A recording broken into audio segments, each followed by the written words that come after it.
नमस्कार दोस्तों, आशा करता हूँ आप सब अच्छे होंगे। आज हम बात करने वाले हैं, यूएस प्रेसिडेंट ने एक बयान दिया है जिसमें वो कह रहे हैं कि हम यूक्रेन के जो इम्पोर्टेंट ज़मीन है, उसके जो रिसोर्सेज हैं, जैसे ऑयल हो गया, मिनरल गैसेस हो गई, कुछ इम्पोर्टेंट मटेरियल्स होते हैं, आयरन हो गया, इन सब का वो 50% हिस्सा लेना चाहते हैं। लेकिन जब आप इस इंसिडेंट को आप समझने की कोशिश करेंगे, तब आपको पता चलेगा कि आज की डेट में ये सब क्यों हो रहा है। लेकिन अगर आप इस इंसिडेंट को आप खोजेंगे, अगर आप इसकी क्रोनोलॉजी को समझने की कोशिश करेंगे, तो आपको पता चलेगा ये जो इंसिडेंट आज की डेट में यूक्रेन के साथ में हो रहा है, वो बिल्कुल वैसा ही एक टाइम पे जर्मनी के साथ में हुआ था। और जर्मनी जब फर्स्ट वर्ल्ड वॉर हुआ, तो यूएस और उसके अलाइज़ ने क्या किया था, अगर आपको याद होगा, तो यूएस और उसके अलाइज़ ने जो भी फर्स्ट वर्ल्ड वॉर हुआ, उसका सारा का सारा जो ठीकरा है, उसका सारा का सारा जो दोषारोपण है, वो जर्मनी के ऊपर कर दिया था। और फिर उसके बाद में जर्मनी के साथ में एक संधि साइन की गई थी, जिसको हम वर्साई की संधि कहते हैं। ये वर्साई की संधि जो हुई थी, ये 1919 में हुई थी। लेकिन आप सोच रहे होंगे कि जर्मनी और वर्साई की संधि और जो फर्स्ट वर्ल्ड वॉर में जो हुआ था, वो मैं आपको क्यों बता रहा हूँ, है ना। ये चीज़ तो 1919 में हुई थी। देखिए, आज की डेट में अगर आप गौर करेंगे, तो जो वर्ल्ड पावर है, यानी पहले नंबर पे हमारा यूएस आता है, जो पूरी दुनिया में वर्ल्ड पावर के तौर पे जाना जाता है। सेकंड नंबर पे हमारा रशिया आता है, उसको भी बहुत पावरफुल कंट्रीज़ में गिना जाता है। और अगर आप एशिया में देखेंगे, तो एशिया में जो सबसे इम्पॉर्टेंट यानी सबसे डोमिनेंट कंट्री है, वो चाइना है। ठीक है, इस सिचुएशन को आप सबसे पहले आप देखिए। तो यूएस को आप सबसे पहले देखिए, आप जानते हैं कि वो एक वर्ल्ड पावर है। जब दूसरा विश्व युद्ध हुआ, उसके बाद में एक संगठन उभरा जिसको कहते हैं नाटो।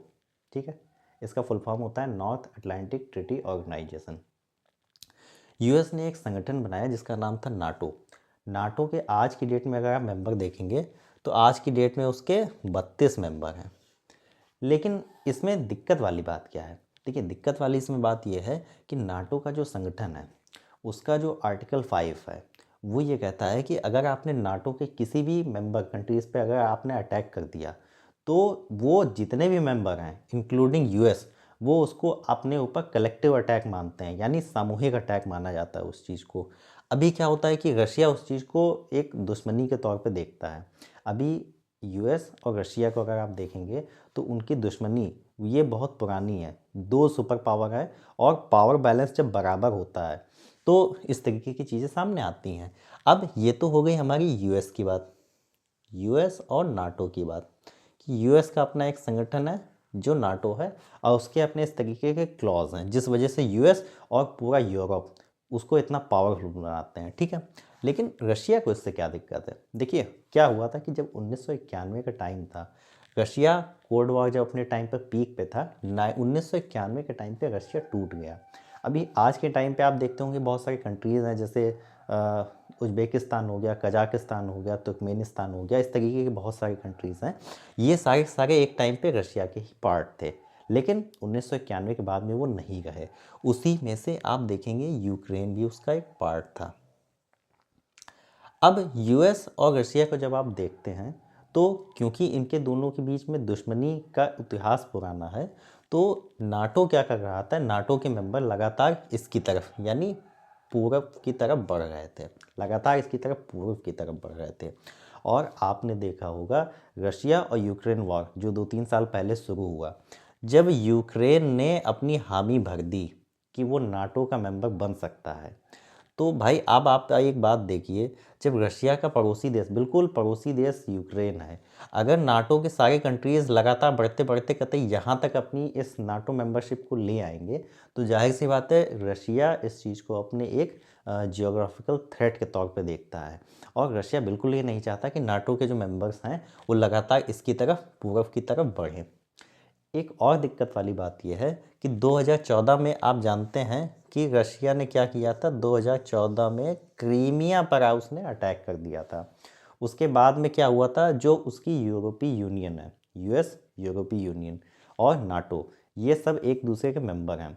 तो जो उसके मेंबर हैं, उन्होंने इनके ऊपर कड़े प्रतिबंध लगाए थे। अब ये एक तरीके के फाइनेंशियल सैंक्शंस होते हैं। तो जब इनके ऊपर फाइनेंशियल सैंक्शन लग गए, तो इनका बहुत सारा इंटरनेशनल जो ट्रांजैक्शन था, जो इंटरनेशनल ट्रेड होता है, वो इफ़ेक्ट हुआ, जिसकी वजह से क्या होता है, इनकी इकोनॉमी इन साहब की जो है स्लो डाउन होने लगी। हालांकि इन्हें, इनके लिए ये बात कोई नई नहीं थी, ये चीज़, इस चीज़ को पहले से ही भाप रहे थे और ये सब चीज़ें हो रही थी। जो रशिया और यूक्रेन वॉर का जो इतिहास है, उसका यही, जो 2-3 साल पहले अगर आप इस पूरी क्रोनोलॉजी को देखेंगे, तब आपको पता चलेगा कि रशिया और यूक्रेन के बीच का जो वॉर है हमारा, वो क्यों हो रहा था। अब आपको रशिया और यूक्रेन के बीच का जो वॉर है वो तो आपको समझ में आ गया, ठीक है।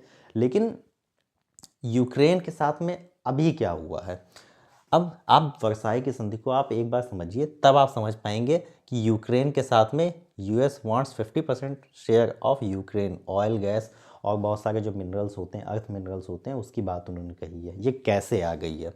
जब फर्स्ट वर्ल्ड वॉर ख़त्म हुआ तो यूएस और उसके एलाइज, यानी इंग्लैंड था, फ्रांस था, ठीक है ना, उन सब ने जर्मनी, क्योंकि जर्मनी जब फर्स्ट वर्ल्ड वॉर में हार गया, तो ये क्योंकि वर्ल्ड पावर थे, इन्होंने क्या किया, जर्मनी के साथ में ज़बरदस्ती एक संधि हस्ताक्षर की। अभी क्या होता है, आप युद्ध में हार चुके हैं, अब आपके पास और कोई तरीका नहीं बचा है कि आपको उन फाइल्स पे सिग्नेचर करने ही पड़ेंगे जो वो चाह रहे हैं। ये लगभग हर कंट्रीज़ के साथ में होता है। लेकिन ये जो यूएस और इनके जो एलाइज थे, इन्होंने क्या किया, जर्मनी के साथ में जिस तरह से उस संधि पर हस्ताक्षर करवाए, उसका तरीका बहुत ही अपमानजनक था। और मैं आपको बताना चाहता हूँ, सारा जो दोष था वो जर्मनी के ऊपर डाल दिया गया। उसके जो जर्मनी के कई सारे हिस्से थे उनको छीन लिया गया, कुछ हिस्से ब्रिटेन ले गया, कुछ हिस्से फ्रांस ले गया, और उसका जो है, जो उसका मिलिट्री एरिया था, उस पर बहुत सारे तरीके के सैंक्शंस लगा दिए गए। आप अपनी मिलिट्री को 1 लाख से ज़्यादा नहीं कर सकते, आप नेवी नहीं कर सकते हो, और आपकी बहुत सारी उत्पादन इकाइयाँ हैं वो कई सारे, जो यानी ब्रिटेन, उन्होंने ले ली, ठीक है। कुछ फ्रांस ने ले ली। सार्क जो क्षेत्र है हमारा, ये मैंने लिख रखा है यहाँ पे, ये जो सार्क क्षेत्र था, इस पर 15 वर्ष तक लीग ऑफ नेशंस का कंट्रोल कर दिया गया। एल्सस लागेन पॉलिस कॉरिडोर, उसके जो कुछ बहुत ही इंपॉर्टेंट भूभाग थे जो जर्मनी के थे, उनको आपस में बांट लिया गया, जर्मनी को पूरी तरीके से छत विछत कर दिया गया। और अगर आपको याद हो तो 1919 के टाइम पे जब ये संधि हुई तो 33 मिलियन, माफ़ कीजिएगा मेरी राइटिंग इतनी अच्छी नहीं है, 33 मिलियन का जो कर्ज है वो जर्मनी के ऊपर लाद दिया गया। ये राशि अपने आप में बहुत ज़्यादा बड़ी थी। अब आप इमेजिन करिए, एक कंट्री जो युद्ध में ऑलरेडी हार चुका हो, आपने उसके सारे ज़मीनी टुकड़े ले लिए, आपने उसके ऊपर इतना बड़ा हर्जाना लाद दिया, आपने उसकी मिलिट्री को क्षतिग्रस्त कर दिया, वो इतना सारा पैसा कैसे चुकाएगा? तो क्या हुआ, जब जर्मनी इस तरीके के पैसों को नहीं चुका पाया तो जर्मनी ने क्या किया, बहुत सारी करेंसी को छापना शुरू कर दिया। अभी जब आप बहुत ज़्यादा मात्रा में जब आप करेंसी को छापते हैं तो आपको पता होगा कि उस कंट्री में जो ना इन्फ्लेशन बहुत आ जाता है। इन्फ्लेशन का मतलब होता है महंगाई, बहुत ज़्यादा महंगाई होती है। तो एक अमेरिकी डॉलर जो था उस टाइम पे लाखों जर्मन करेंसी के बराबर पहुंच गया। तो उससे हुआ क्या, जर्मनी में भूख, बेरोजगारी और इस तरीके की बहुत सारी प्रॉब्लम्स क्रिएट हो गई, है ना। और जब वो इस पैसे को दे नहीं पाए तो यूएस और उनके एलाइज ने क्या किया, जर्मनी के बहुत सारे हिस्से ले लिए, बहुत सारी उत्पादन इकाइयाँ ले ली, जिससे जर्मनी पूरी तरीके से टूट गया। अब आते हैं कंक्लूज़न पे। इतनी सारी चीज़ें जब जर्मनी के साथ में हो रही थी, आपने उसके ऊपर अत्याचार की सारी सीमाएं पार कर दी, ऐसी सिचुएशन में फिर एक चीज़ पैदा होती है जिसको कहते हैं hyper nationalism. Hyper nationalism, hyper nationalism, ठीक है, आई होप आपको दिख रहा होगा।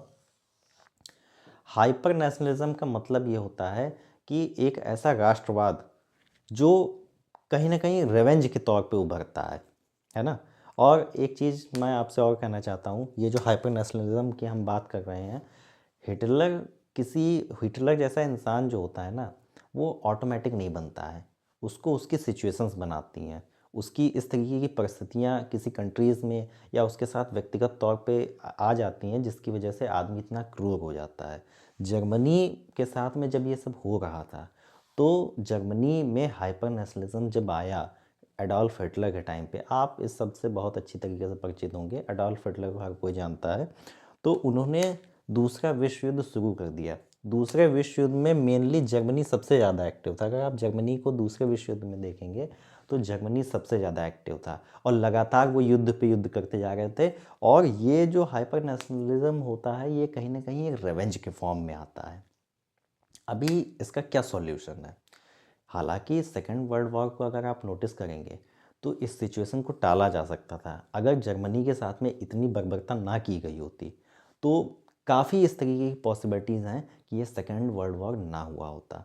लेकिन इस तरीके की सिचुएशन ही सेकेंड वर्ल्ड वॉर को जन्म दिया था। अभी ये आज की डेट में मैं आपको क्यों बता रहा हूँ, यूक्रेन के जब आप रेस्पेक्ट में देखेंगे तो यूक्रेन के साथ भी बिल्कुल वही सिचुएशन हो रही है। यूएस जब रशिया और यूक्रेन वॉर जब स्टार्ट हुआ, ठीक है, समझिए, जब रशिया और यूक्रेन वॉर स्टार्ट हुआ तो सब जानते थे कि रशिया इस यूक्रेन को 2 मिनट में ख़त्म कर देगा, यानी 24 घंटे या 2-3 दिन से ज़्यादा इस युद्ध को नहीं चलना था। लेकिन यूएस क्या कर रहा था? यूएस रशिया को फंडिंग कर रहा था, टेक्नोलॉजिकल जो असिस्टेंट है वो दे रहा था, कई सारे ड्रोन्स दे रहा था, जिसकी वजह से यूक्रेन क्या कर रहा था? सर्वाइव कर पा रहा था रशिया के साथ फाइट में, ठीक है। और जो हमारे पुतिन साहब हैं वो इस बात को बहुत अच्छी तरीके से जानते थे कि ये वॉर लंबा चलने वाला है और इसको कौन असिस्ट कर रहा है। इसकी वजह से इस युद्ध को ना स्लो डाउन किया गया। अभी अगर आप इकोनॉमी के सेंस में देखेंगे तो इकोनॉमी के सेंस में तो यूक्रेन बहुत छोटा है, इसलिए इसको टिकना नहीं था। रशिया बड़ी इकोनॉमी है, तो जाहिर सी बात है ये युद्ध पहले से ही अगर मैं कहूँ कि निश्चित था कि यूक्रेन हार जाएगा तो इसमें कोई बड़ी बात नहीं होगी, ठीक है ना, कोई अतिरिक्त नहीं होगी। तो जब यूएस इसको फंडिंग कर रहा है, अच्छा एक और चीज़ मैं आपको बताता हूँ, इंटरनेशनल जो रिलेशंस होते हैं उसमें दोस्ती जैसी कोई चीज़ नहीं होती है। जैसे हमारी आपकी दोस्ती हो सकती है, आपके बहुत सारे दोस्त हो सकते हैं, हम इंडिया और रशिया के जब रिलेशन को देखते हैं तो हम उसको एक दोस्ती की तरीके से देखते हैं। लेकिन इंटरनेशनल रिलेशन में ना दोस्ती जैसी कोई चीज़ नहीं होती है। यूएस जब यूक्रेन की मदद कर रहा है यानी उसकी हेल्प कर रहा है तो उसने बहुत सारे बिलियंस ऑफ डॉलर उसने यूक्रेन के युद्ध पे खर्च किए हैं। अब यही वजह है जब आप किसी को इतना पैसा दे रहे हैं तो जाहिर सी बात है उसके बाद ही ये 50% जो शेयर की बात आ रही है ना ये वहीं से उठती है। यूएस ने इतनी सारी मदद की है, उसके बदले में वो 50% शेयर चाह रहा है। अब मदद वो कोई फ्री में तो करता नहीं है। आपने देखा होगा, इस चीज़ को आप दूसरी तरीके से आप समझने की कोशिश करिए। मैं आपको एक गांव का एग्जांपल देता हूँ। गांव में लोग क्या करते हैं, जो थोड़े से पैसे वाले समृद्ध लोग होते हैं और कोई गरीब इंसान होता है, अगर उनकी उसकी ज़मीन पर नज़र होती है तो क्या करते हैं, वो उसको थोड़ा सा और थोड़ा ना दारू की लत दिलवाते हैं, उधार देते हैं। और जब वो व्यक्ति उधार देने में सक्षम नहीं होता है, उसकी लत ज़्यादा बढ़ जाती है, लगातार उधार ज़्यादा बढ़ जाता है, तो वो क्या करते हैं, वो कहते हैं या तो आप हमें हमारा पैसा दे दीजिए और नहीं तो आपका जो खेत है आप उसको हमारे नाम कर दीजिए। इस पूरे सिनेरियो में जो हो रहा है यूक्रेन के साथ में अगर आप देखेंगे तो यूएस ने यूक्रेन के साथ में बिल्कुल वही किया है जो गांव के लोग एक गरीब इंसान के साथ में करते हैं। 50% शेयर की बात की जा रही है। अब देखते हैं आगे किस तरीके से चीज़ें आती हैं सामने। और आप देख रहे होंगे अभी 2-3 दिन से न्यूज़ चल रही है, रशिया, यूक्रेन और चाइना एक जॉइंट मिलिट्री एक्सरसाइज भी होने वाला है और सऊदी अरेबिया में एक हाई लेवल मीटिंग भी होने वाली थी जिसमें जेलेंस्की साहब भी जाने वाले थे, लेकिन जेलेंस्की को उसमें बाहर कर दिया गया है।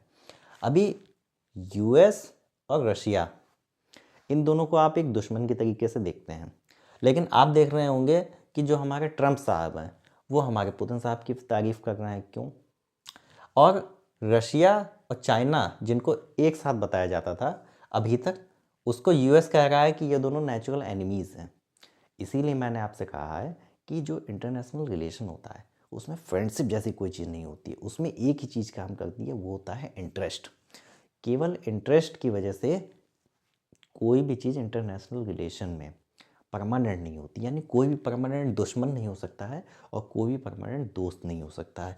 इस सारे सिचुएशन में यही चीज़ यूक्रेन के साथ में हुई है। आई होप आपको मेरा वीडियो पसंद आया होगा। अगर आपको हमारा वीडियो पसंद आया तो इसे लाइक करें, चैनल से नहीं जुड़े तो इसे सब्सक्राइब कर ले। मैंने इस चीज़ को पूरा विस्तार में समझाने की आपको कोशिश की है। किसी तरीके का अगर फीडबैक हो तो उसे फीडबैक देना जरूर भूलिएगा। आपका फीडबैक हमारे लिए काफ़ी इंपॉर्टेंट है। आज की वीडियो में बस इतना ही। तब तक के लिए सेफ रहिए, सुरक्षित रहिए। मिलते हैं जल्द एक नेक्स्ट वीडियो में। जय हिंद दोस्तों।